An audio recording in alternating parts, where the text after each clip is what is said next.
আল্লাহর সাথে আর একটা আল্লাহ হইলে পাল্লা ভালো হইতো। 1 তারিখে গান করার জন্য আল্লাহ হয়েছিল, বান্দা হয়েছিল।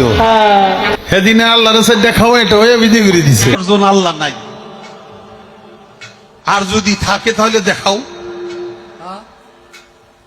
আর যদি তুমি না থাকে, আল্লাহ এক আল্লাহ হয়, তাহলে দরবার থেকে খেলাফত দিলে দরবারের যে কম পড়ে না, আরো বাড়ে। তোমার মতো আরো 10টা 20টা আল্লাহ, 200-400 আল্লাহ যদি আরো বানাই দিতে, তাহলে তোমার আরো দাম বাড়তো। এটা তুমি করলে না, এত বুঝো তা তো বুঝো না। আল্লাহর কথার কোনো গুয়া কিছু পাই না। মাথা কোনটা গোয়া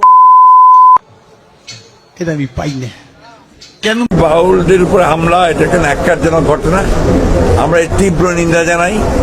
এটা ডেফিনেটলি বাংলাদেশের যে আবহমানের যে সংস্কৃতি, গ্রামীণ বাংলা সংস্কৃতি, আমাদের এই বাউল যারা, তারা বাংলাদেশের অর্থনীতিতে মাঠে ঘাটে প্রান্তরে এই বাউল গান গেয়ে বেড়ায়।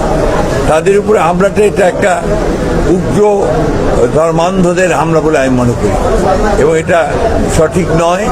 এই ধরনের হিংসা প্রতিহিংসার আপনার পথ বেছে নেওয়া কারোর জন্যই শোভনীয় নয়। আমরা অবশ্যই এটার আপনার সুষ্ঠু তদন্ত দাবি করি। আমায় পাগল বানাইল বাবা বৈরাবরী, আমায় পাগল বানাইল বাবা বৈরাবরী।